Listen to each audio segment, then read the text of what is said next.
Bueno, chicos, vamos a iniciar entonces a ver si puedo compartir la pantalla.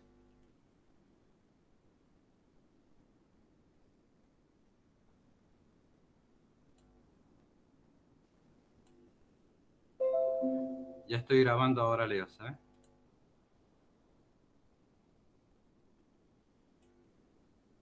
¿Pueden ver mi pantalla, chicos?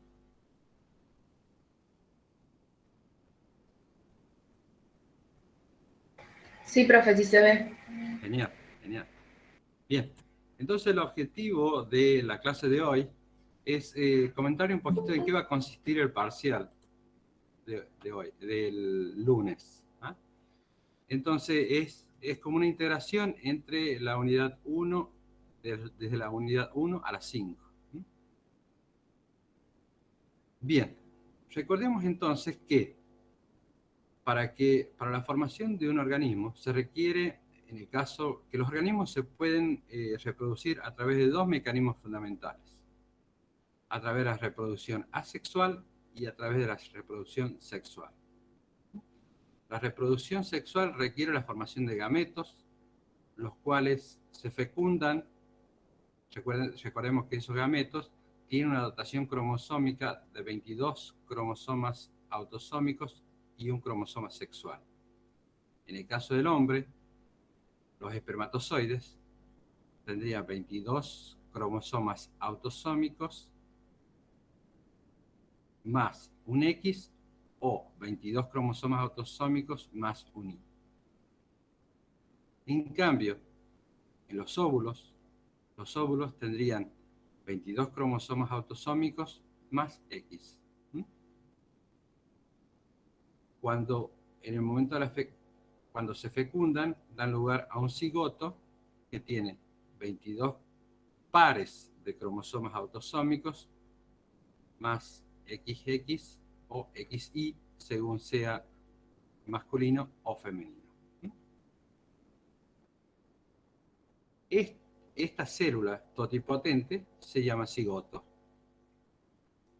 Este cigoto, luego, a través de divisiones mitóticas, pasa por diferentes estadios embrionarios hasta formar lo que se llama un blastocito. Este, estas formaciones embrionarias, estas formaciones embrionarias luego se dividen en tres capas embrionarias fundamentales, no importan los nombres por ahora: el endodermo, el mesodermo y ectodermo.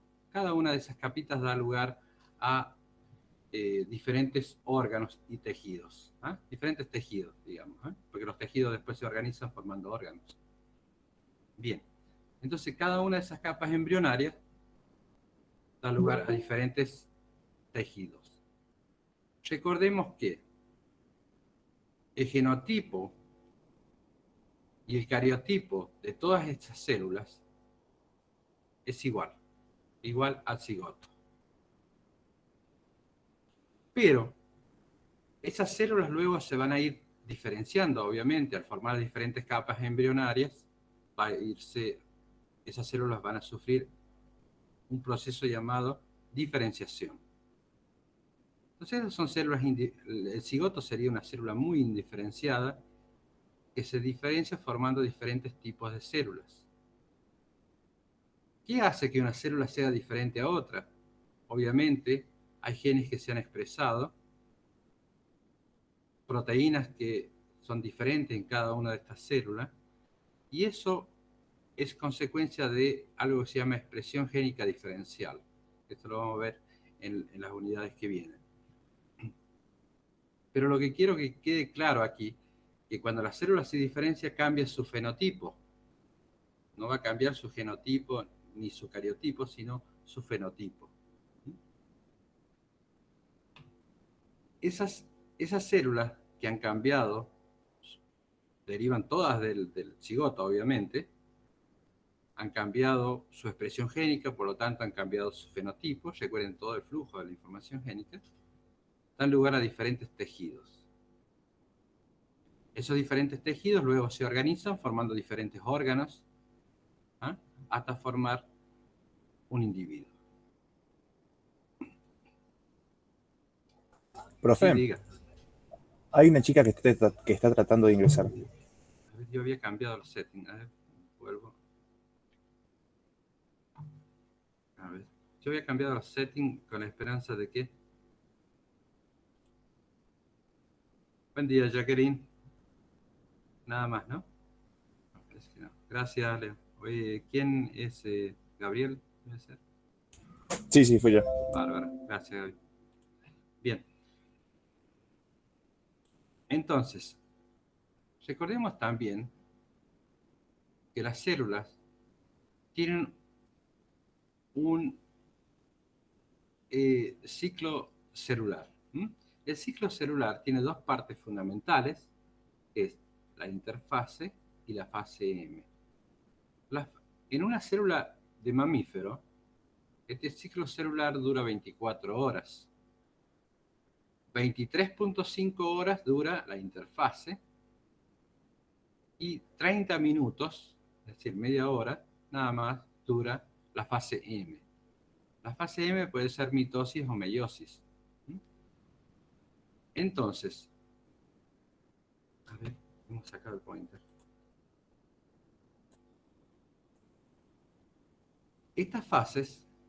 Durante estas fases, el ADN se encuentra asociado a histonas, obviamente, siempre, está asociado a histonas, las cuales se van empaquetando a medida que progresa el ciclo celular, hasta llegar a finales de la fase G2, donde ya los cromosomas la cromatina está condensada formando cromosomas.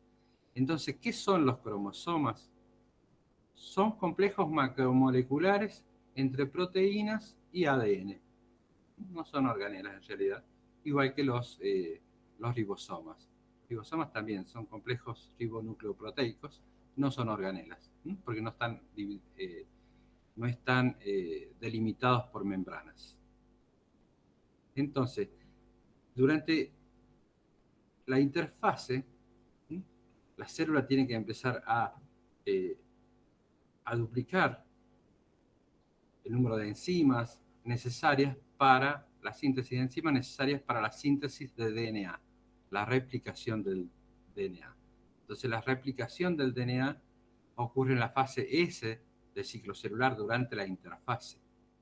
Una vez que está replicado y pasando los puntos de control para decir que el DNA está reparado bien, recuerden lo que hemos visto en reparación del material genético, empieza la condensación para formar los cromosomas y poderlos dividir durante la fase M. Ustedes me van parando por ahí si hay algunos conceptos que han quedado medios sueltos. Entonces, el DNA en una célula que está en interfase, que podría ser cualquier célula somática del cuerpo,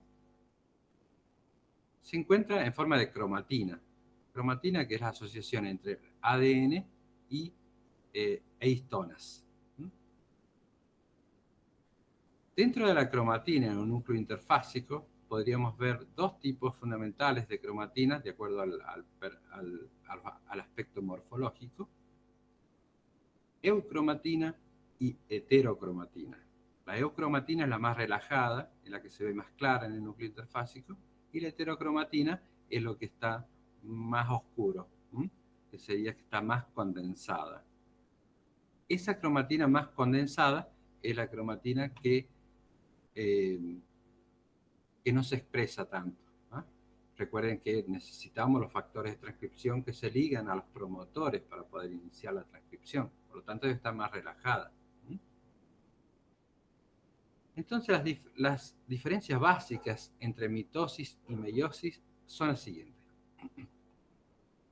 La mitosis ocurre en células somáticas y sirve para la reparación, diferenciación y desarrollo.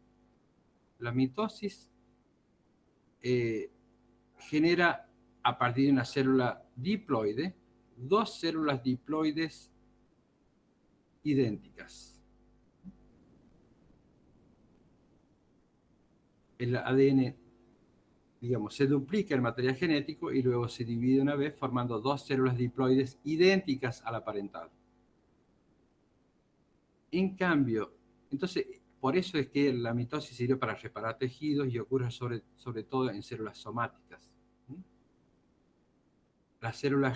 La meiosis ocurre en las células germinales, aquellas que producen gametos, y es la responsable de la variabilidad entre individuos de la misma especie. La meiosis es necesaria entonces para generar gametos. Empieza con una célula diploide, que son las células precursoras de los gametos, la espermatogonia o la ovogonia, se duplica una vez el material genético, luego se divide una vez durante la meiosis 1 y luego durante la meiosis 2 se divide nuevamente para formar 4 células haploides. Por eso les decía, la dotación cromosómica de los gametos serían 22 cromosomas autosómicos más X o más Y, según sea de hombre o mujer. Recordemos que los gametos masculinos pueden ser 22 autosómicos más X o 22 cromosomas autosómicos más Y. No estoy hablando de pares cromosómicos, porque son células haploides. Entonces tenemos 4, como resultado de la meiosis, 4 células haploides. Recordemos que durante la meiosis ocurren procesos responsables de que el genotipo de estas células sea diferente a la espermatogonia. ¿Por qué? Porque hay entrecruzamiento, el crossing over, que ocurre durante la meiosis 1.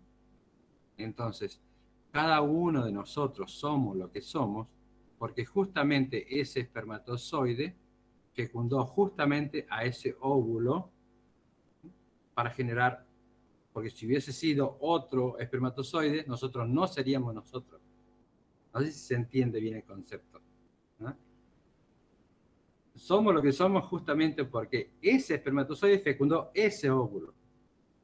Porque si hubiese sido otro espermatozoide, hubiésemos sido diferentes, personas diferentes.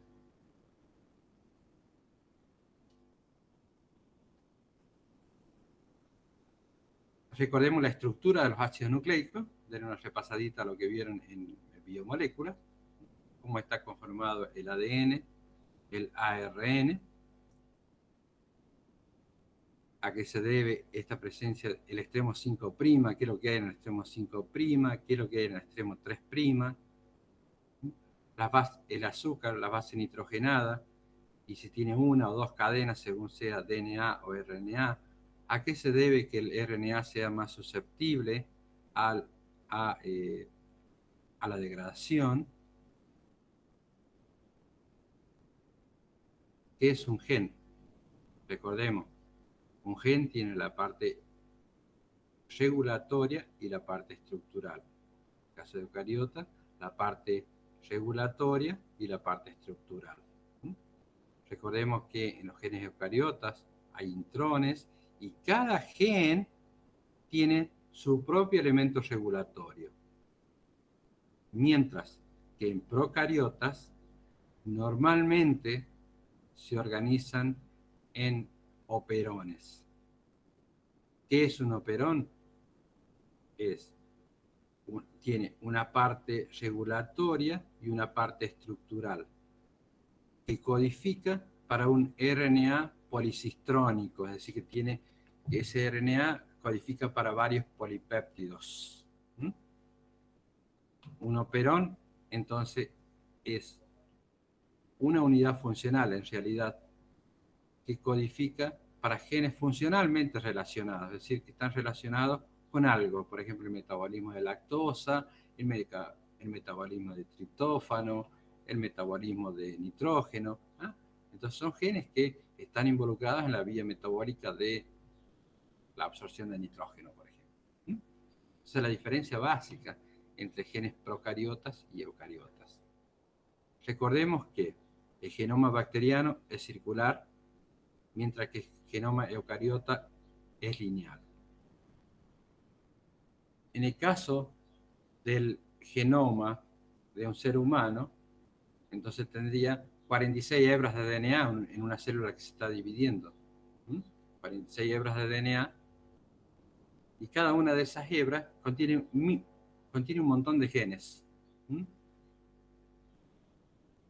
En el caso de células eucariotas, es un cromosoma circular que normalmente se encuentra súper enrollado, y cuando la célula se va a dividir, se desenrolla como para poderse replicar. Súper enrollado quiere decir que está, ¿vieron cuando ustedes tienen un elastiquín y lo doblan, lo doblan, lo doblan, lo doblan? Eso es súper enrollado. Y tiene alguna que esté súper enrollado o que esté relajado el cromosoma bacteriano, tiene sus consecuencias cuando uno lo corre en un gel para poderlo ver. Ya después vamos a ver en la parte técnica cómo se ven cuando uno tiene un plásmido, por ejemplo, que está súper enrollado o linealizado. Recordemos algunas conclusiones básicas de esa clase, que los cromosomas pueden ser vistos en la metafase, en la fase M del ciclo celular, no durante la interfase. Los cromosomas son cromatina condensada, lo hemos recalcado. En cada cromosoma hay muchos genes, sí. En el caso del cromosoma bacteriano, tenemos muchos genes en la misma unidad. En cambio, en cada uno de los cromosomas eucariotas, tiene un montón de genes. Y el conjunto de todos los genes en los 23 pares de cromosomas que tiene una célula eucariota humana, sería todo el genoma. Entonces, ¿qué es el genoma en el caso de células eucariotas? Sería todos los genes contenidos en el cromosoma procariota, bacteriano. Más, obviamente, los del plásmido también, los de los plásmidos. En cambio, en las células eucariotas sería el conjunto de todos los genes en cada uno de los cromosomas. Sería el genoma. Diferentes organismos tienen diferentes números de cromosomas. Diferentes especies, en realidad, tienen diferentes números de cromosomas. La reproducción sexual de los organismos involucra la división mitótica y la división meiótica, para poder generar gametos y luego dividirse para formar diferentes tejidos. La división mitótica ocurre en células somáticas y es útil para la reparación y tener un pool de células para poderse diferenciar luego.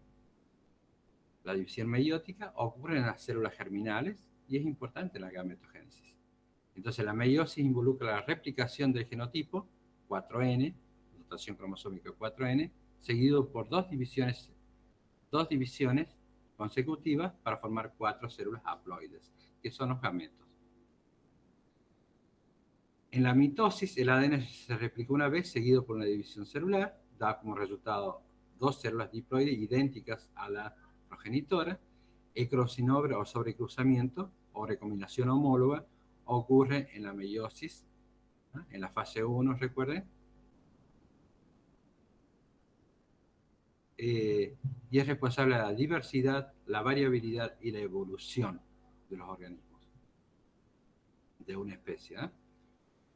La mitosis produce células diploides idénticas, la meiosis produce células haploides diferentes a la parental, recuerden por el crossover, y también recuerden que la meiosis 1 se separaban los cromosomas homólogos, el paterno y el materno, de forma aleatoria, cada uno de ellos.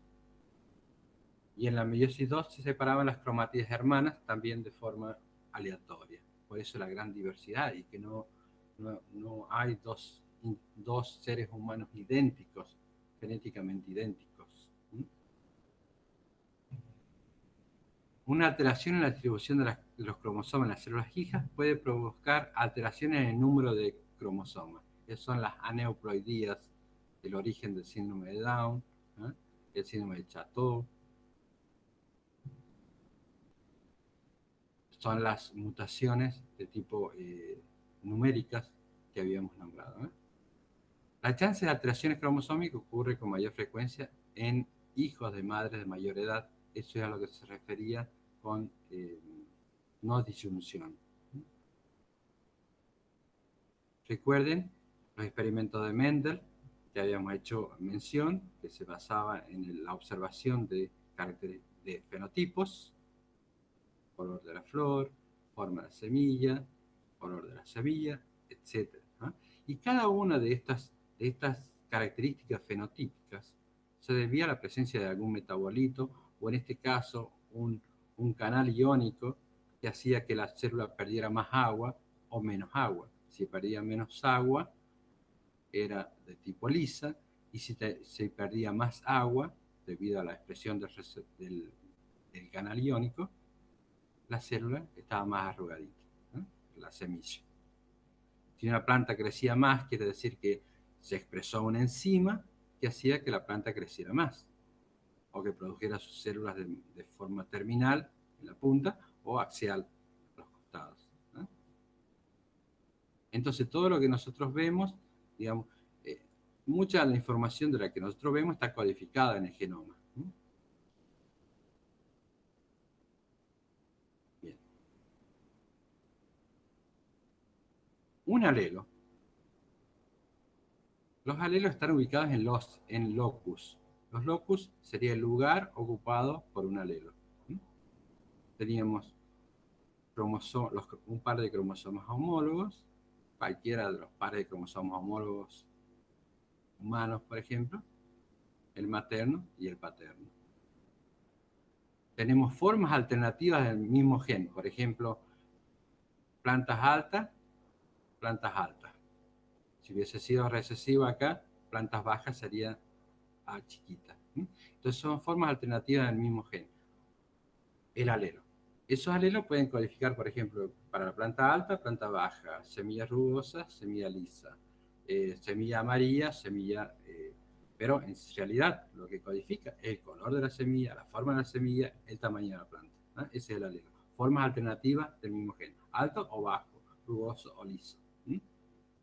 Entonces, para cada uno de esos caracteres existe un gen que lo codifica, llamado, en este caso, alelos. ¿Por qué? Pues son formas alternativas del mismo gen, codifican para algo. El genotipo podría ser dominante, homocigoto. Los dominantes, recuerden que el alelo dominante se expresa sobre el alelo recesivo. Por ejemplo, acá tenemos el alelo dominante, C se expresa sobre el carácter recesivo. Por ejemplo, planta alta, planta baja. Planta baja, en este caso dos alelos, la planta va a ser baja. Y así para cada uno de los caracteres que hemos visto. Entonces, tenemos tres posibles genotipos: dominante homocigoto, recesivo homocigoto, heterocigoto. Los alelos dominantes se expresan en homocigosis o en heterocigosis, los alelos dominantes, es decir, la forma del gen que domina sobre el carácter recesivo. Mientras que los alelos recesivos se expresan solamente en homocigosis. Recuerden ese concepto. Los diferentes tipos de herencia, habíamos nombrado herencia monogénica, multifactorial, cuando el ambiente juega un rol muy importante, y la herencia mitocondrial o citoplasmática. En el caso de la herencia monogénica, eran las menos frecuentes y podían estar ligadas a alelos ubicados en cromosomas autosómicos o en cromosomas sexuales, ya sea cromosoma X o cromosoma Y. La herencia multifactorial, había muchos genes que daban lugar a un fenotipo, y esa expresión de los genes estaba muy condicionada por el ambiente. La herencia mitocondrial era sobre todo transmitida por la parte materna. Por la parte materna. ¿Por qué? Por la cantidad de mitocondrias que aportaba el óvulo a la formación del cigoto. Durante la maduración de los espermatozoides pierden casi todo su citoplasma, ¿no? Y organelas. Por lo tanto, cuando ocurre la fecundación, lo único que inyecta, está mal expresado, pero incorpora el núcleo para formar dos pronúcleos, el pronúcleo masculino, pronúcleo femenino, que luego se fusionan para formar el núcleo del cigoto. Entonces, la herencia mitocondrial está más ligada a la mamá. se, eh, y condiciona todos aquellos caracteres relacionados a la inteligencia, adicciones y todo eso, ¿eh? Todo desde el punto de, digamos, herencia materna, fundamentalmente. Por eso, si nosotros somos inteligentes, somos nuestra mamá, no a los papás, ¿sabes? Si nuestros hijos son inteligentes, es porque la mamá, no por nosotros, ¿eh? Bien, entonces, recuerden esto: herencia monogénica, herencia multifactorial y herencia mitocondrial. Herencia monogénica puede ser autosómica o ligada al cromosoma, a los cromosomas sexuales. Este es algo muy importante. La herencia autosómica dominante. Es autosómica porque ese gen está localizado en cromosomas autosómicos, por lo tanto afecta en igual proporción a hombres que a mujeres. A hombres que a mujeres. Aparece en todas las generaciones. Y no hay aquí heterocigotos, no hay portadores sanos. Entonces, está ligado es herencia autosómica porque afecta en igual forma a hombres y a mujeres, porque ellos tienen los cromosomas autosómicos. Aparece en todas las generaciones porque se expresa tanto en homocigosis como en heterocigosis. Y afecta en igual forma a hombres y a mujeres. No hay salto en generación. En todas las generaciones hay al menos un individuo enfermo o afectado, o que porta el carácter que estamos estudiando. Por eso llamamos herencia y no enfermedad autosómica dominante, sino herencia autosómica dominante para englobar a caracteres que nosotros estemos estudiando, cualquiera. En cambio, la recesiva, recordemos que los alelos recesivos solamente se expresan en homocigosis, por ejemplo aquí. Estos son heterocigotas y son portadores. Entonces, la herencia autosómica recesiva afecta en igual forma a hombres y a mujeres. Puede haber salto en alguna generación, generación 1, 2, 3. Vemos que en generación 2 no aparecen individuos afectados o que portan que no están afectados. Digo afectados quiere decir que no muestran el fenotipo, ¿eh? Porque podemos estar estudiando ratones o plantas u otro tipo de organismos. Entonces, en la herencia autosómica recesiva, afecta en igual forma a hombres y a mujeres. Aparece alguna generación en la cual no aparecen individuos afectados, pero sí aparecen los portadores, que no expresan el fenotipo, pero tienen el genotipo, porque tienen el genotipo heterocigota. Recordemos que los alelos recesivos solamente se expresan en homocigosis. Herencia ligada al cromosoma X. El cromosoma X lo tiene tanto el hombre como la mujer. El macho como la hembra, en este caso, del mamífero. Y acá tenemos típico ejemplo de herencia ligada al cromosoma X. Tenemos una mujer portadora y un hombre sano. La mujer puede ser portadora, sí, pero el hombre no. Porque en el caso de la mujer, es herencia ligada al cromosoma X. La mujer tiene 2 cromosomas X sexuales, por lo tanto, si esto está afectado, se inactiva, mientras que el otro permanece activo. En cambio, el hombre tiene un solo cromosoma X, entonces no puede inactivar el cromosoma X porque el cromosoma X es fundamental para la vida. Entonces, en este caso puede haber mujeres portadoras, pero siempre va a haber hombres enfermos. Ahora, fíjense, si el hombre hubiese sido portador, ya hubiese sido otro el problema.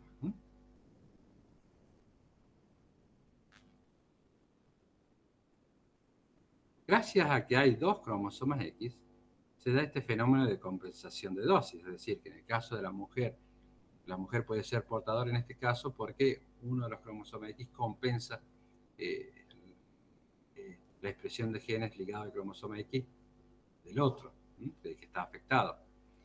Y esto se daba en el caso de uno podía observar en células epiteliales de una mujer una condensación de un corpúsculo, ¿no?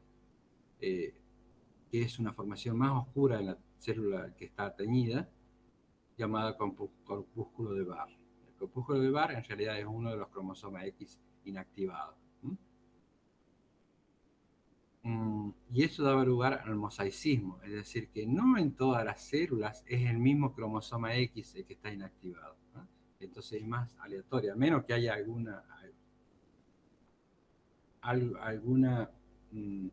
alguna mutación o algo en uno de los cromosomas X, ¿eh? Que es el que se inactiva. Entonces por eso en este caso tenemos el mosaicismo, debido a que no en todas las células es el mismo cromosoma X el que se inactiva. Un ejemplo era este, en hembras heterocigotas muestra un patrón de expresión tipo mosaico en cada una de sus alelos, ¿eh? Esto lo mismo se daba en gatos.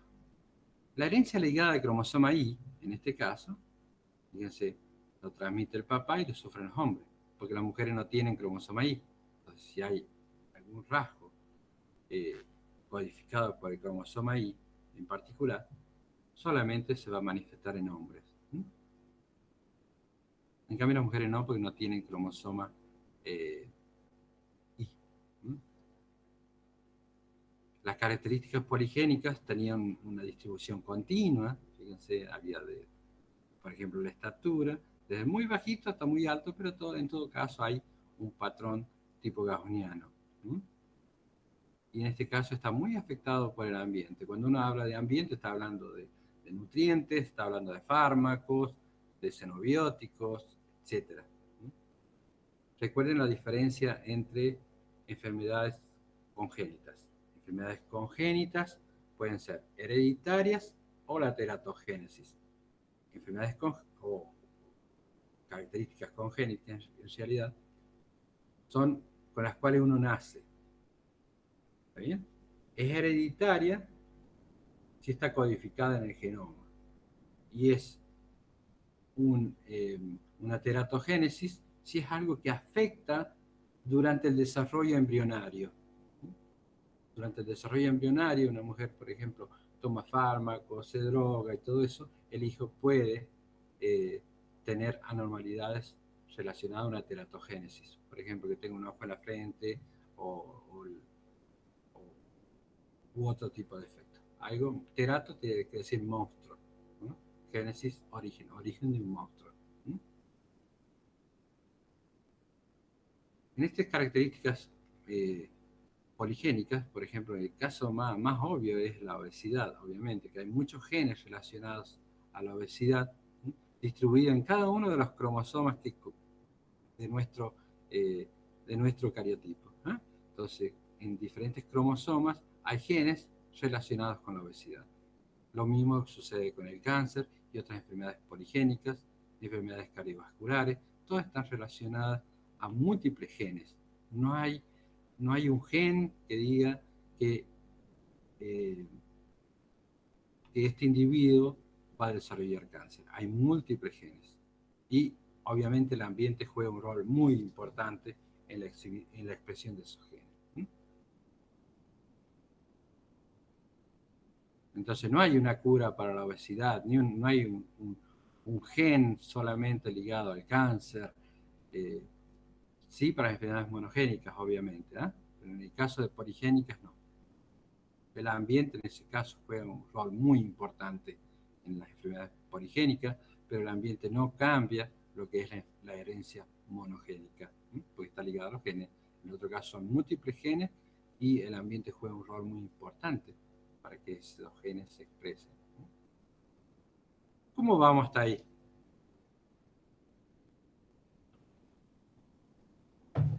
Bien, profe. Bien, profe. Bien, profe. Bien, deténganme, por favor, cuando vaya hablando y ya vamos a llegar a un punto en que voy a empezar a ver cómo andamos. ¿Eh? El ADN en toda célula debe replicar, ya sea procariota o eucariota, debe duplicarse antes que la célula se divida. El conjunto de todos los genes que habían, se llamaba genoma, había variaciones dentro del genoma que pueden hacer que se exprese más o se exprese menos un gen llamado SNP. Eso lo vamos a dejar para el parcial que viene, que es la parte de daño del DNA y reparación, que en realidad no son daños, pero son variaciones que hay en el genoma que pueden afectar la expresión de un gen. Entonces, este ADN se debe duplicar en cada ciclo celular. Hay células que directamente que se están dividiendo continuamente, pero hay otras células que entran en un estado de envejecimiento, son senescencia, se llama, cuando la célula se ha dividido muchas veces y ya no puede dividirse más. Entra en un estado de senescencia o envejecimiento celular debido al acortamiento de algo que había en los extremos de los cromosomas eucariotas. ¿Cómo se llaman esas proyecciones que hay en los extremos? Que son monocatenarias. ¿Recuerdan? En los cromosomas eucariotas. Telómeros. Los telómeros, profe. Muy bien. Los telómeros. Perfecto, chicas. Entonces, los telómeros, cuando se acortan demasiado, ya la célula no puede dividirse. Entonces, la célula entra en un estado de envejecimiento. Hay células incluso que entran en la etapa G0, que es un estado de quiescencia, es decir, que no salen del ciclo celular, porque están diferenciadas. No necesitan multiplicarse. Una célula totalmente diferenciada no se divide, pero una célula indiferenciada tiene alta capacidad de diferenciarse. Entonces los telómeros son más largos en células indiferenciadas, obviamente, porque tienen la capacidad de diferenciarse y proliferar. Casi todas las células somáticas de nuestro cuerpo ya están diferenciadas, por ejemplo, las células de la piel, las neuronas, las células musculares, las células hepáticas. Pero en presencia de un mitógeno, ellos pueden iniciar el ciclo celular, pueden volver a la etapa G0, empezar G1, S, G2, M y así, ¿no? Volver al ciclo celular. Bien, estábamos aquí. El ADN necesita replicarse. Entonces, durante la replicación, recordemos que la replicación requería una cadena molde, un cebador o primer de tipo ARN, que era sintetizado por una enzima llamada primasa, que es complementaria a una región, a una secuencia de la cadena molde. En este caso de la replicación, ambas cadenas del DNA actúan como molde. Requiere un primer o cebador. Siempre va de dirección 5' a 3', porque hay un oxidrilo 3' donde siempre va a ir adicionándose de forma complementaria a la cadena molde un nuevo nucleótido. Requiere de los deoxinucleótidos trifosfatos, ¿no? Adenosintrifosfato, deoxiadenosintrifosfato, deoxiguanosintrifosfato, deoxicitidintrifosfato y deoxicitosina.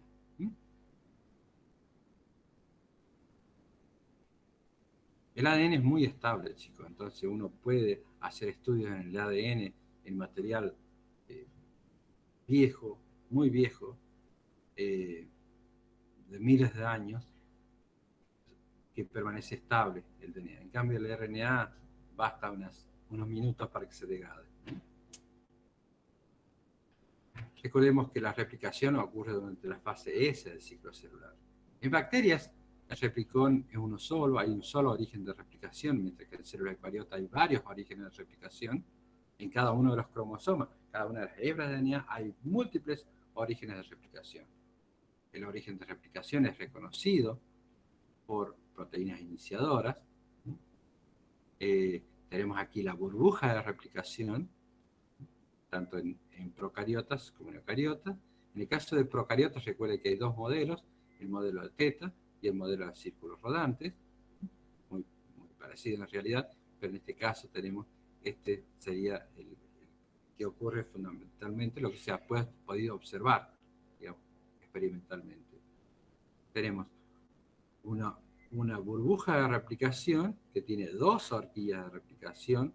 Recuerden que la cadena líder siempre va en dirección del desarrollamiento, cadena líder, desenrollamiento, cadena líder, desenrollamiento, mientras que la hebra retrasada o discontinua va en dirección opuesta al desarrollamiento. Por ejemplo, en este caso tenemos la horquilla de replicación, cadena discontinua y la dirección de desarrollamiento de forma opuesta, en ambos casos.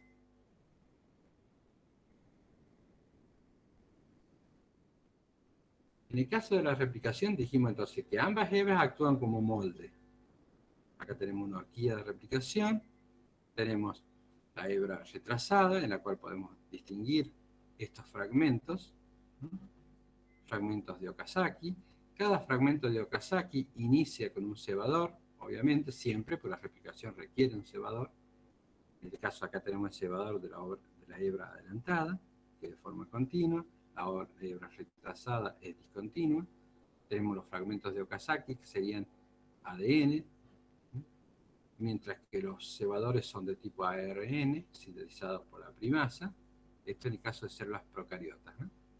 Recordemos que en procariotas, las polimerasas se identifican por el número romano. La polimerasa 3 es la que sintetiza a partir de cada uno de los primers. La polimerasa 1, la ADN polimerasa 1 es la que remueve, tenía una actividad RNasa en realidad para remover los primers. Luego la polimerasa 3 es la que sintetizaría. Luego la ligasa es la que liga entre cada fragmento que se va formando. Tenemos también aquí las proteínas de unión a simple cadena que mantienen las hebras separadas para permitir la replicación. Recuerden que en el caso de células eucariotas y en células procariotas también hay proteínas básicas ligadas al ADN que tienen carga positiva, el ADN tiene carga negativa, por lo tanto requiere que separarse de esas proteínas para poder replicarse, ¿no? Y si no existieran estas proteínas de estabilización de cadena simple, debido a la complementariedad de bases, en la mínima energía potencial de la estructura del DNA, la estructura secundaria, donde las bases vuelven a unirse debido a la formación o la reformación de puentes de hidrógeno. Recuerden que una cadena de DNA que tenga alto contenido en guanina y citosina va a ser más difícil de separar, ¿no? Uno puede desnaturalizar el DNA, quiere decir separar ambas cadenas, romper los puentes de hidrógeno, desnaturalizar. ¿Cómo se pueden romper los puentes de hidrógeno? Bueno, se pueden romper por la helicasa en el caso de la replicación o a través de calentamiento. Uno calienta el DNA y se separan ambas cadenas, debido a que se rompen los puentes de hidrógeno. Pero cuando uno enfría, nuevamente las cadenas vuelven a unirse, debido a la complementariedad de base. ¿Por qué se unen nuevamente? Porque los puentes de hidrógeno se vuelven a formar.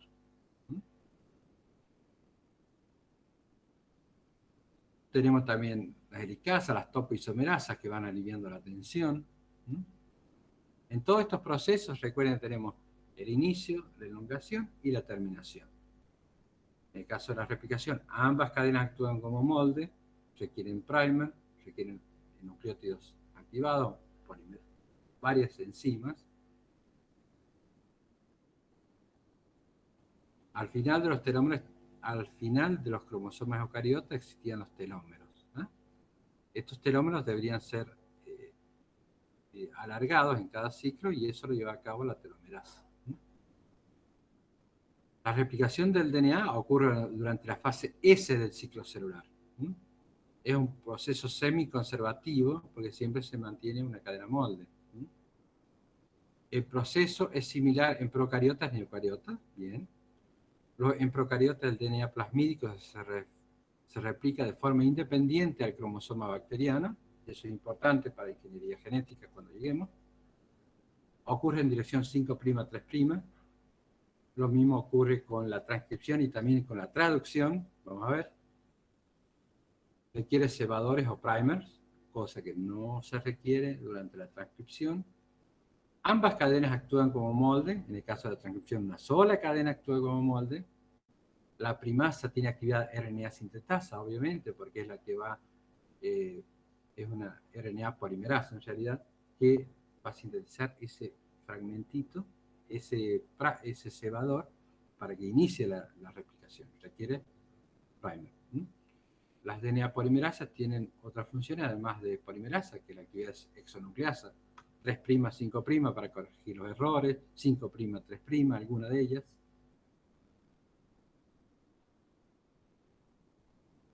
Incluso la DNA polimerasa 1 tiene actividad RNasa, porque es la que remueve los primers o los cebadores.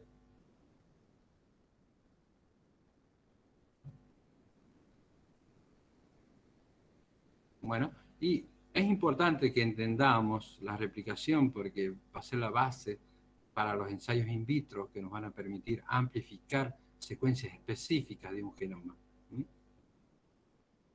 Bueno, si una célula no se está dividiendo activamente, esta célula debe estar haciendo algo. Está transcribiendo para sintetizar ARNs. Entonces, genes específicos activan su expresión para producir RNA, como pre-RNA. Pre-RNA mensajero, pre-RNA ribosomal, pre-RNA de transferencia, pre-microRNA, etc. Esos precursores de los ARN maduros deben ser procesados en el núcleo, en el caso de células eucariotas, bueno, sí, en el caso de células eucariotas, antes de ser utilizados para alguna función celular. Recordemos el concepto de un gen, un fragmento de DNA que codifica para un pre-RNA. Entonces, un fragmento de DNA que codifica para un pre-RNA. Siempre en dirección 5' a 3' es sintetizado. Usa como molde una sola cadena, una cadena molde. Cada gen tiene la parte, en el caso de células eucariotas, procariotas, tiene una parte regulatoria y una parte estructural. Cada gen tiene un inicio y una señal de inicio y una señal de terminación. ¿Qué son esas señales? Son secuencias de consenso que van a ser reconocidas por algún factor trans, para decir, acá termina la transcripción, acá inicia la transcripción. El inicio de la transcripción está marcado por esta secuencia de consenso llamada promotor. Al promotor se van a ligar varias proteínas que van a permitir que la polimerasa reconozca el sitio e inicie la transcripción, inicia la copia de un RNA a partir de una secuencia de DNA. Transcripción, síntesis de RNA. Cuando nosotros vimos un núcleo interfásico, veíamos zonas más condensadas y zonas más relajadas. Por eso les decía que las zonas más oscuras, más condensadas, que era la heterocromatina, cuando se relaja, forma eucromatina y es más transcripcionalmente activa, es decir, que se puede contener genes que se transcriben. ¿Por qué? Porque de esa forma, al exponerse estos sitios, esta secuencia de consenso, permiten la unión de ciertos factores para que se forme este aparato de transcripción. Recordemos que la RNA polimerasa 2 en eucariota es la única que incorpora la colita de poli A que sintetiza RNA mensajeros, que son los únicos que van a tener la colita de poli A. Los otros no tienen, los RNA ribosomales y de transferencia no tienen cola de poli A, ni tampoco los microRNA. Entonces tenemos el aparato basal de transcripción, otros activadores para permitir que este gen se exprese más. Iniciación, elongación, terminación. Recordemos que se toma como molde una sola cadena en el caso de la transcripción, ocurre en dirección 5', 3', de forma complementaria. Recordemos que en este caso cambiamos lo que es una timina por una uracilo, obviamente, estamos hablando de RNA. Y tenemos la terminación. Sería ya un RNA mensajero maduro, el cual tiene varias modificaciones post-transcripcionales. Bien, veamos una cosita acá. La diferencia entre la replicación y la transcripción. Replicación, ambas actúan como molde, aquí en la transcripción no. ¿Qué tipo de nucleótidos? Deoxinucleótido trifosfato, ribonucleótido trifosfato en el caso del RNA, de la transcripción. El primer sí, acá no se requiere primer en la transcripción. Entonces, ¿quién inicia? ¿Quién es el que indica el inicio de la transcripción? Es el promotor, en realidad. Se requiere polimerasa, DNA polimerasa, RNA polimerasa, etc. Recordemos que en bacterias hay una sola RNA polimerasa, mientras que en eucariotas hay como 5, si incluimos las RNA polimerasa en vegetales. Los RNA, una vez sintetizados, en el caso de los pre-RNA mensajeros, sufren varias modificaciones. Por ejemplo, la adición de casquete 5', la cola de poli A, la escisión 3', el corte y empalme, el splicing, y la edición. Recordemos que aquí, en el caso del corte y empalme, tenemos un fragmento de DNA, un gen, tenemos eucariota, tenemos 1, 2, 3, 4, 5 exones. Los intrones, recordemos que los intrones siempre son más grandes que los exones. Se transcriben dando un RNA transcripto primario o pre-RNA o RNA heterogéneo nuclear, son análogos los términos, RNA heterogéneo nuclear o RNA inmaduro, RNA transcripto primario o pre-RNA.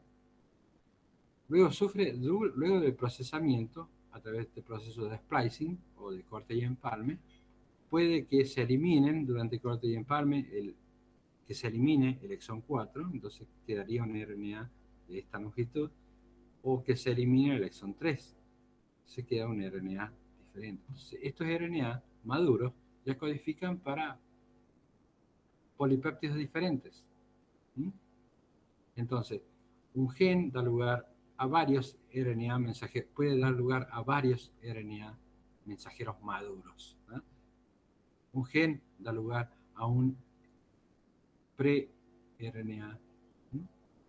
Entonces, podríamos decir que un gen es una secuencia de DNA que codifica para un pre-RNA.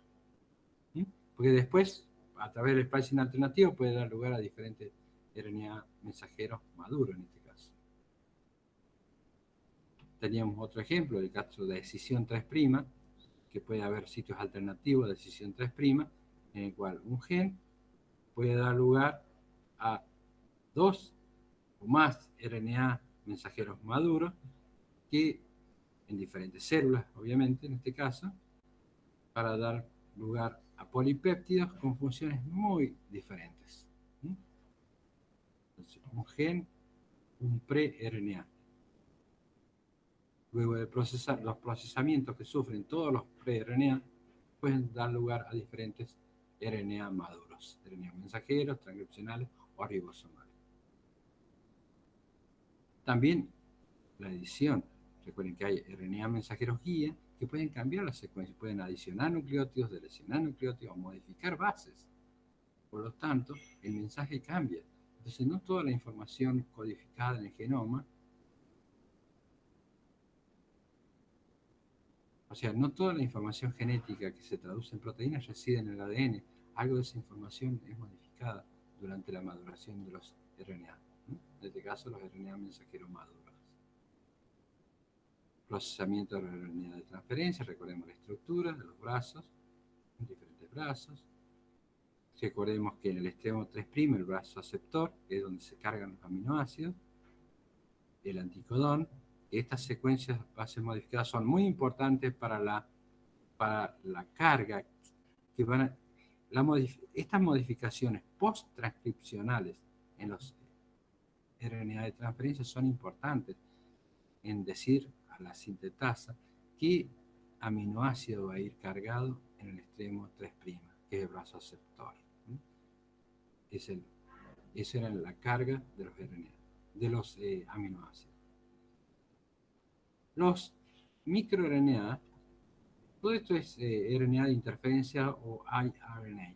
Serían RNA de interferencia, incluye tanto los RNA de silenciamiento o los microRNA. Esto es siRNA, Small Interference RNA, que serían RNA pequeños de interferencia, que son sintéticos normalmente, se los diseña, sirven para hacer el knockdown, es decir, para apagar la síntesis de proteínas. ¿Por qué? Porque estos RNA pequeños de interferencia son inyectados, procesados dentro de la célula por esta enzima llamada dicer o tijera, cortados en piezas más chiquitas, cargadas en complejos multiproteicos, llamado RISC, unas proteínas que se llaman argonauta, que seleccionan esas secuencias específicas, reconocen secuencias en el 3' UTR de los RNA mensajeros maduros que ya están en el citoplasma y produce su degradación. Entonces, este mensaje codificado por este RNA mensajero nunca llega a ser traducido. Es una forma de apagar la expresión de la proteína. ¿Cómo? A través de la degradación de los RNA mensajeros, de forma específica usando microRNA. Entonces uno puede hacer el knockdown de una proteína en particular. Por ejemplo, interleuquina 6. Quiero hacer el knockdown de interleuquina 6 en macrófagos activados con lipopolisacáridos. Entonces lo que se hace, se trata la célula con estos microRNA a través de las técnicas que vamos a ver en ingeniería genética. Se tratan a la célula. Luego, estos microRNA dentro de la célula son procesados. Entonces, este microRNA va a seleccionar los RNA mensajeros que codifican para TNF-alfa, para interleuquina 6, perdón. Entonces, esta célula no va a producir interleuquina 6 durante la respuesta a lipopolisacáridos. Entonces, los siRNA son sintéticos, mientras que los microRNA son naturales. Están codificados. Los microRNA están codificados por el genoma. Un segundito, por favor.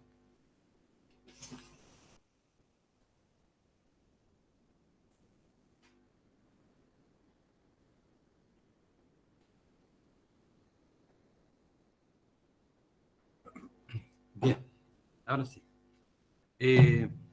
Entonces los microRNA están codificados por el genoma, transcriptos como microRNA por la RNA polimerasa 2, procesados en el núcleo, exportados al citoplasma como pre-microRNA, son procesados por dicer, se cortan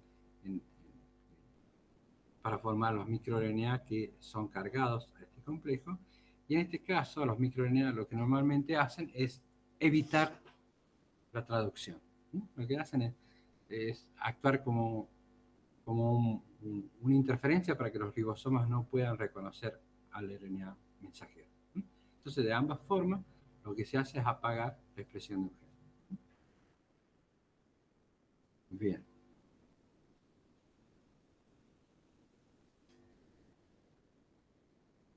La estructura del genoma bacteriano y eucariota determina el mecanismo de transcripción.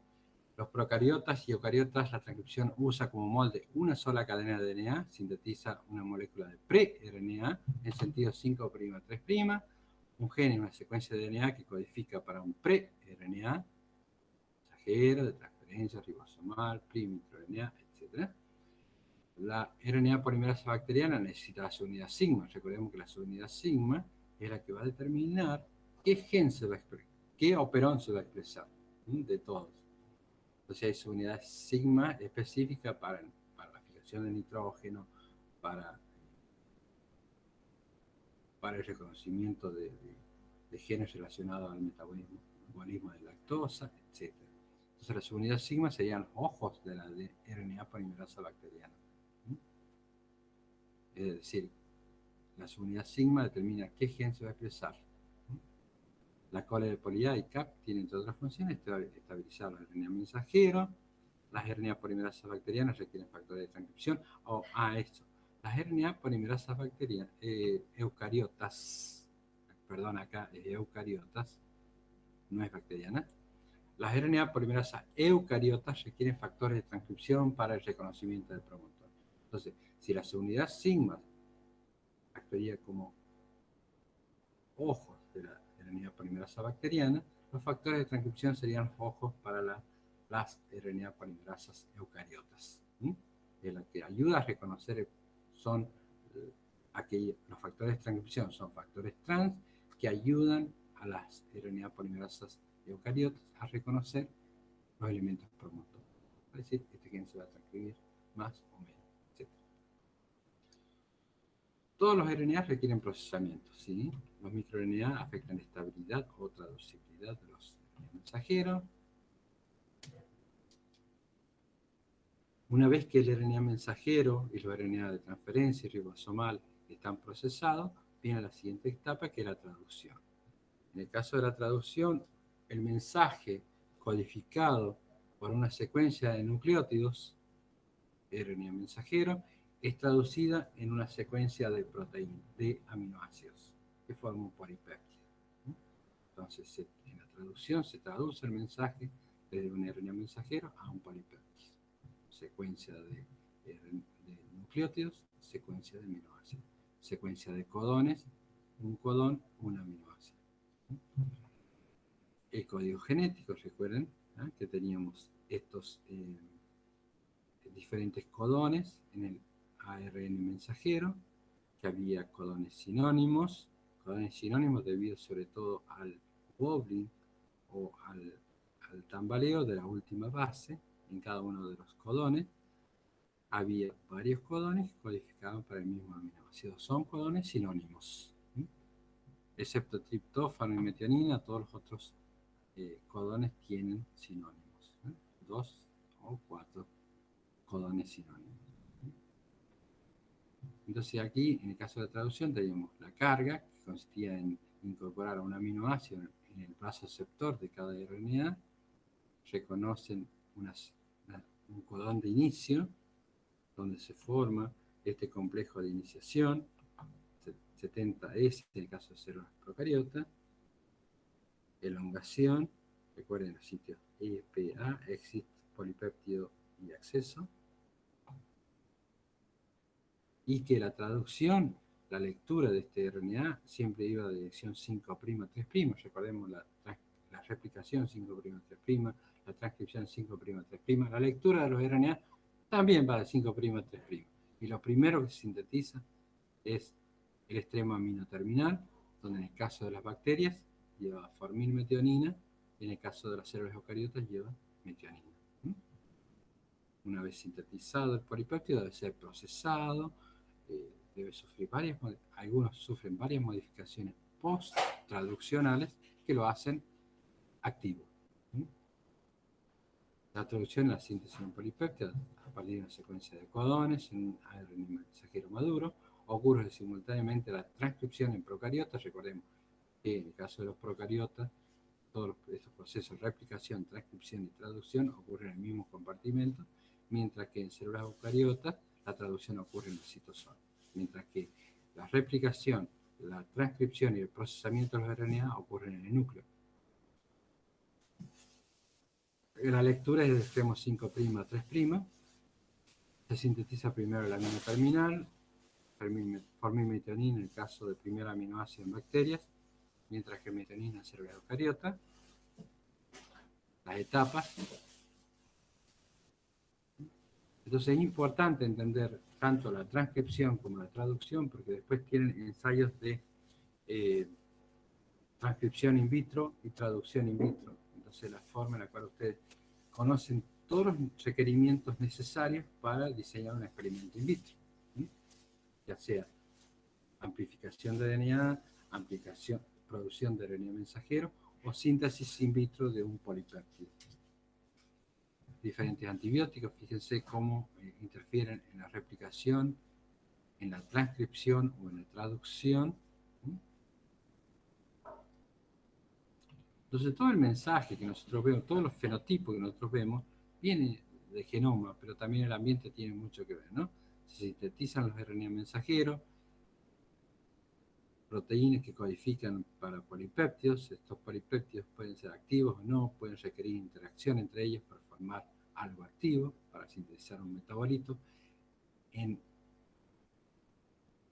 conjunto, la interacción, que sería el interactoma, la interacción de todos estos metabolitos da lugar a un fenotipo, ¿no? Que pueden ser enfermedad o algún carácter fenotípico que nos interese. Entonces, nosotros vemos que una fermentación produce un sabor diferente justamente porque hay metabolitos. ¿Y quién produce los metabolitos? Proteínas, que son enzimas. ¿De dónde vienen esas enzimas? Vienen de un genoma. Si nosotros cambiamos las condiciones ambientales, este fenotipo puede cambiar. Obviamente, si le damos un nutriente X, los metabolitos de estos van a ser diferentes que si le damos un nutriente Y. Bien. ¿Cómo anduvimos?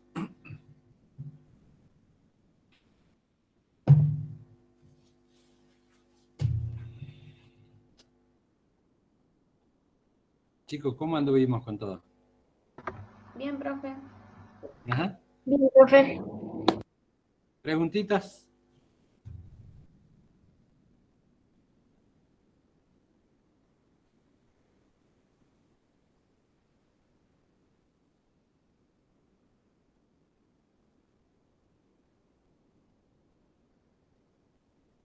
¿Qué pasó?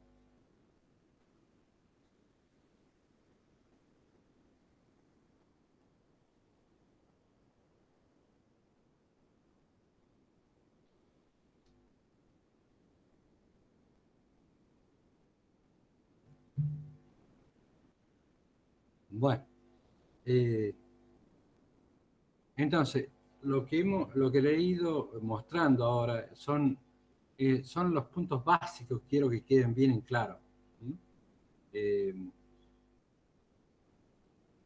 le va a servir para lo que viene, ¿no? que es regulación de la expresión génica y después todo eso aplicado a técnicas de biología molecular e ingeniería genética. El examen es muy fácil, tiene 20 preguntas, en cada pregunta tienen 5 opciones y tienen que elegir la correcta o la incorrecta. Hay una correcta o una incorrecta o una correcta. Son preguntas grosas, pero para entender eso ustedes deben tener conocimiento de todo el tema. Por ejemplo, estas son preguntas típicas de examen, ¿no? Los cromosomas eucariotas. Marcar la opción incorrecta. Pueden ser vistos usando un microscopio en la fase M del ciclo celular. ¿En qué parte del ciclo celular se observan los cromosomas? En células eucariotas. En la fase M. Perfecto. Entonces, ¿sería correcta o incorrecta esa? Correcta. Perfecto. B. La dotación cromosómica de un hombre, de una célula de un hombre, es de 22 cromosomas autosómicos y un par sexual XY.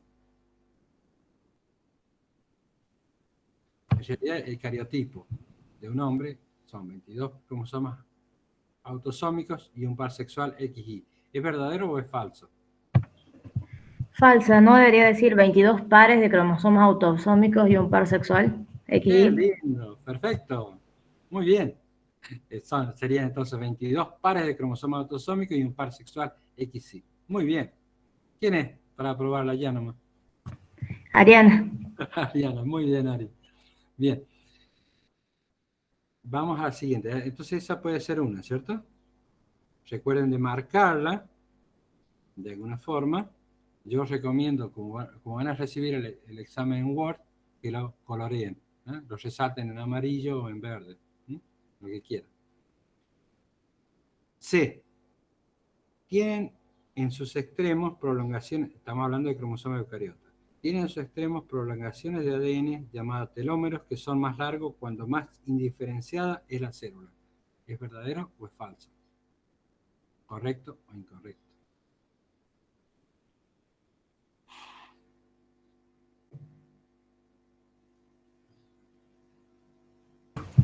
Es correcta esa. Perfecto. Profe, D. Ah, sí, diga. lo que sí, o sea, entiendo que es correcta, pero no entiendo por qué. ¿A qué se refiere con indiferenciada? Indiferenciada quiere decir que, recuerden que una célula, cuando estaba indiferenciada, tenía telómeros más largos. Indiferenciada quiere decir que no está diferenciada en una célula diferenciada. Bueno, es redundancia. Pero una célula indiferenciada es una célula que se puede diferenciar en varios tipos celulares. ¿Mm? Sería como las primeras células y que a partir de esas empiezan a ser células hepáticas, células... Perfecto. Muy bien. Ah, ¿Ah? Células bien, bien. indiferenciadas son células que se pueden diferenciar.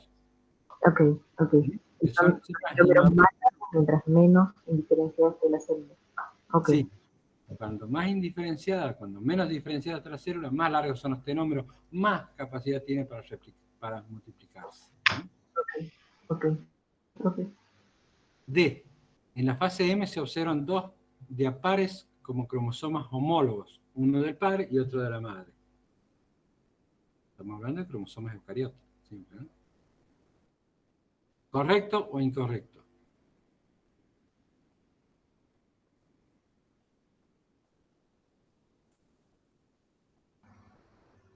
Correcto, profe. Perfecto. En un cariotipo se ven como cromosomas homólogos. Es lo mismo que esto, ¿cierto? ¿Correcto o incorrecto? También Correcta. Perfecto. Entonces, la única incorrecta sería esta. ¿Mm? Bien. Vamos a la próxima. Herencia autosómica recesiva. Aparece en generaciones salteadas al menos un individuo enfermo. ¿Es correcta o incorrecta? Herencia autosómica recesiva. Esa es correcta. Bien. Porque dijimos que estaban los portadores. Afecta a hombres y mujeres por igual. ¿Correcta o incorrecta? Correcta. Aparece en generaciones salteadas en el árbol genealógico.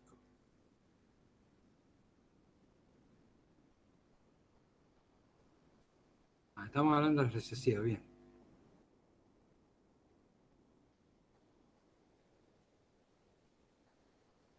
¿Qué dicen de esta?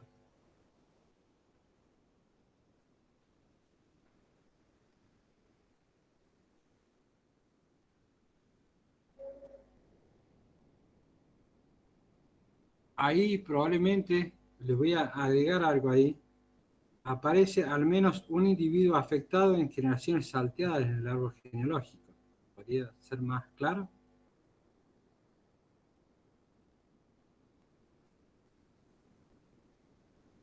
Recordemos que... Profe, Sí, lo que yo diga. no entiendo es por qué la A sería correcta. Sí o Sí, sí tiene que aparecer un individuo enfermo, si es dice, recesiva. ajá, bien, bien, bien. No, porque que aquí podría ser una de las incorrectas, ¿eh? Porque aparecen en generación, digamos, se va manifestando en generaciones salteadas, ¿cierto? Afecta igual a hombres y mujeres. Ahora, hay portadores. ¿Mm? Los individuos afectados aparecen en generaciones salteadas. ¿Tá? Vamos a dejar estas dos como que podían ser, ¿cierto? Porque no se entiende. Bien. ¿Hay portadores sanos? En herencia autosómica. Sí, profe. Sí, Correcto. está correcta, bien. Se expresa solo en homocigosis. Correcta. Es correcto, profe. Entonces nos quedamos con estas dos. Vamos a ver, porque podría ser cualquiera de las dos, ¿cierto? Ahí, correcto. Aparece en generaciones salteadas al menos un individuo enfermo. ¿Mm? Estamos hablando de generaciones salteadas. Ese al menos se refiere a que puede haber más de uno en una misma generación. Perfecto, más de uno, sí, perfecto. Bien.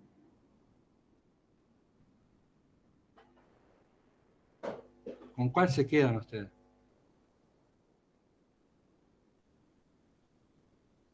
En el caso Y en de... la C se referencia a que aparece un individuo o aparecen varios. O sea, aparece manifestada la enfermedad o ese aparece hace referencia no solamente a los infectados, sino a los portadores también.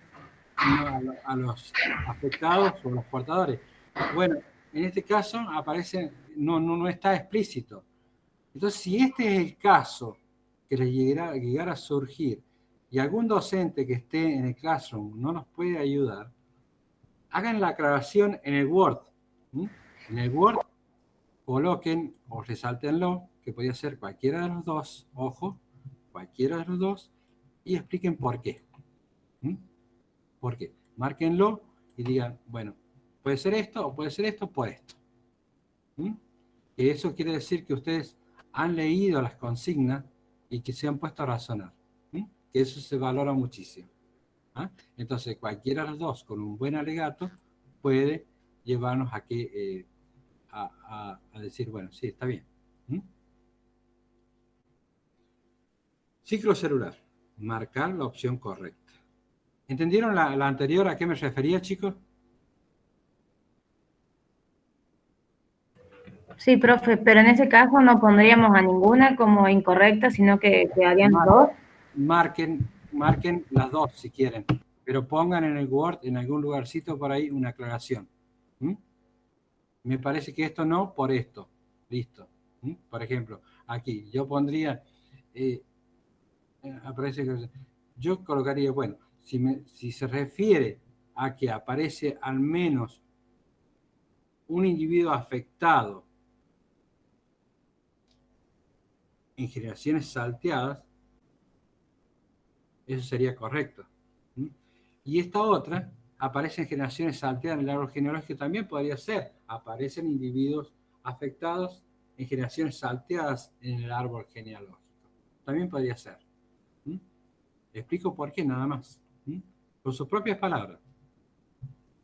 No va a haber muchos casos, por ahí se nos pasan. ¿Mm? Que esto pueda ocurrir. Por eso la coloqué acá porque me parecía complicada para que distinguieran cuál de las dos podría ser. Ciclo celular. Marcar la opción correcta. El ciclo celular de las células del mamífero dura 24 horas. Durante la fase más larga, donde la fase más larga es la fase M. Opción A.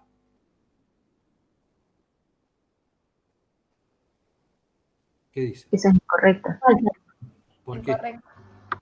porque la fase M, de hecho, es la más corta, casi, y Perfecto. dura 24 horas realmente en células mamíferos, pero la fase M es casi la más corta. Es la que duraba 30 minutos, ¿recuerda?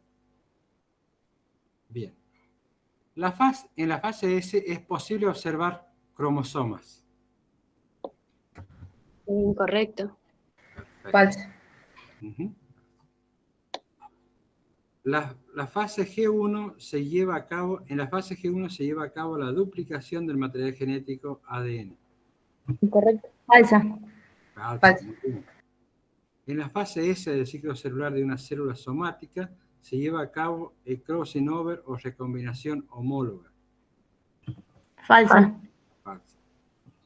Ninguna opción es correcta. Esa sería la verdadera, digamos. A ver, marcar la opción correcta. Esa sería la verdad. Ninguna opción es correcta, ¿eh? Porque tenemos esto que era incorrecto, esto incorrecto, esto incorrecto, incorrecto. Sí, ninguna opción es correcta. ¿Mm? ¿Estamos? Genotipo, cariotipo, fenotipo, que hay algunas de este tipo. No sé si será este, que espero que no. Si no leo, me acordar para que le cambiemos, ¿sabes? Creo que la vamos a discutir bien. Bien. Genotipo, cariotipo, fenotipo. ¿Mm? O genoma, cariotipo, fenotipo. El genoma bacteriano es haploide. Ah, marcar la opción correcta. El genoma bacteriano es haploide. ¿Qué me dice?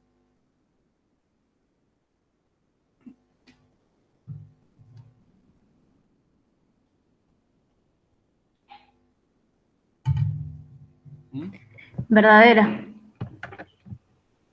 Perfecto. Podría ser ese, ¿cierto? Bueno. El genoma de las neuronas y hepatocitos en el mismo organismo es diferente. Estamos hablando del genoma de las neuronas y hepatocitos. Células del hígado. Falsa. Falso. El genoma. Recuerden que todas las células de nuestro cuerpo provienen de una sola célula. ¿Cómo se llama esa célula?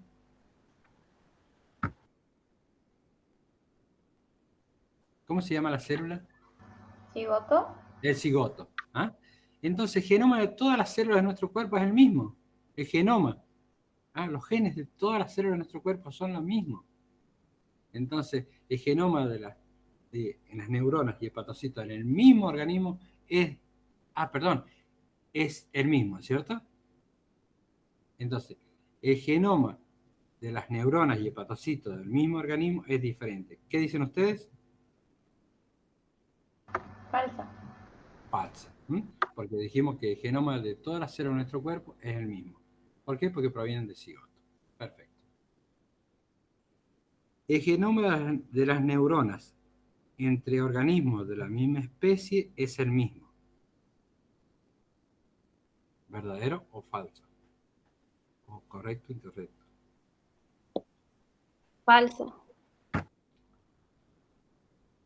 ¿Por qué? Porque los distintos organismos tienen distintos genomas, por más que sean de la misma especie. Perfecto, porque vienen de cigotos diferentes. Perfecto. El cariotipo de los linfocitos de un hombre y de una mujer es el mismo.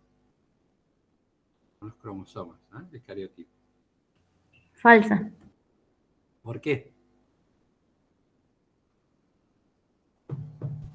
Porque un hombre y una mujer tienen distinto cariotipo.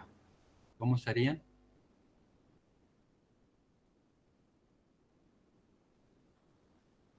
$22 pares de cromosomas autosómicos más XY en el caso del hombre y la mujer. 22 pares autosómicos más XX. ¿No? El fenotipo de las neuronas de dos hombres es totalmente diferente. El fenotipo de las neuronas de dos hombres es totalmente diferente. Es falsa. ¿Por qué? El fenotipo de las neuronas es el mismo si estamos hablando de la misma especie. O sea, las neuronas se ven igual. No puedo diferenciar dos seres humanos nada más mirando las neuronas. ¿Está bien? Porque fenotípicamente son similares. Tienen un cuerpo, tienen dendritas, tienen axones. Son iguales. Entonces, ¿con cuál nos quedamos? Con la primera, el genoma bacteriano es haploide. Es perfecto. Es la primera. Bueno. Esos son el tipo de preguntas de examen, porque les coloqué una más controversial y las otras que eran más fáciles.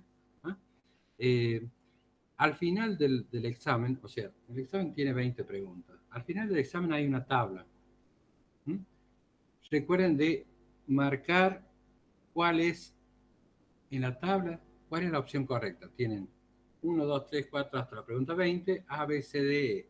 Usted tiene que seleccionar cuál es la opción correcta o incorrecta, según lo que le marque la consigna. ¿Mm? ¿Correcta o incorrecta? Profe, Sí. ¿los parciales los tenemos que enviar por correo a ustedes o directamente van a crear una carpetita en Classroom y lo subimos ahí? No sé, ¿qué le parece, Leo, eso? No, yo te diría de que si se lo mandamos por mail, lo reenvíen al mail. Bien. Con Entonces, todas las opciones y la grilla completa. ajá, bien. Lo que tenemos que Ok, hacer, ok. sí, lo que tenemos que hacer es que una vez que ustedes envíen los mails, nosotros tenemos que revisar la casilla si realmente llegó el archivo que corresponde bien o si llegó el mail, ¿sí? Ujú. Sí, lo más probable es que creemos una casilla, un Gmail para el curso este, entonces que llegaran todos ahí de forma simultánea. Entonces, nosotros le vamos a enviar por WhatsApp la dirección de email, la tenemos que mandar de la misma, ¿no, Leo? Y ya vamos a discutirlo con el equipo y vamos a ver cómo lo hacemos, ¿eh? Total es el lunes recién. Entonces, nosotros le vamos a enviar un correo electrónico desde ese Gmail para que ustedes hagan el examen y luego nos retornen a la misma casilla, con lo que lee en el asunto su nombre, parcial 1.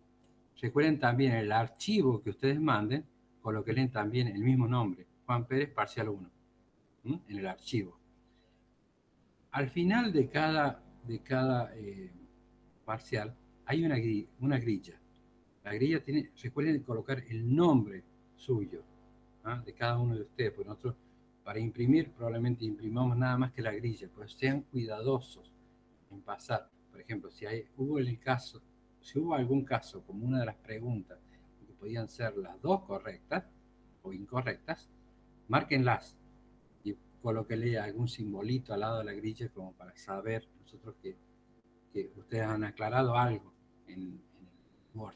Entonces, de esa forma nosotros podemos volver al archivo y mirar qué pasó. ¿Saben? Entonces, recuerden la grilla, coloquen el nombre. Su nombre, parcial 1. ¿Qué más? Marquen con una cruz cuál es la opción correcta en la grilla o colórenla o de alguna forma para marcar cuál es la opción correcta. Entonces, nosotros vamos a enviarles una dirección de correo electrónico para que ustedes puedan enviar ahí donde va a salir este examen a las 10:30 del día lunes y después ustedes cuando terminen el examen lo envían de vuelta con el asunto, con su nombre, parcial tanto, y también en el documento coloquen el nombre, su nombre, parcial 1. Entonces, lo que nosotros vamos a hacer es guardar todo eso en una carpeta para que lo tengamos después como si fuesen exámenes.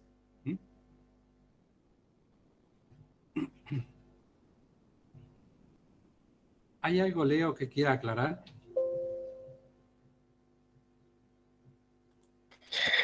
No, por ahora no. Bien. Bueno, chicos, ¿tienen alguna pregunta más con respecto a la presentación de hoy o la modalidad de parcial?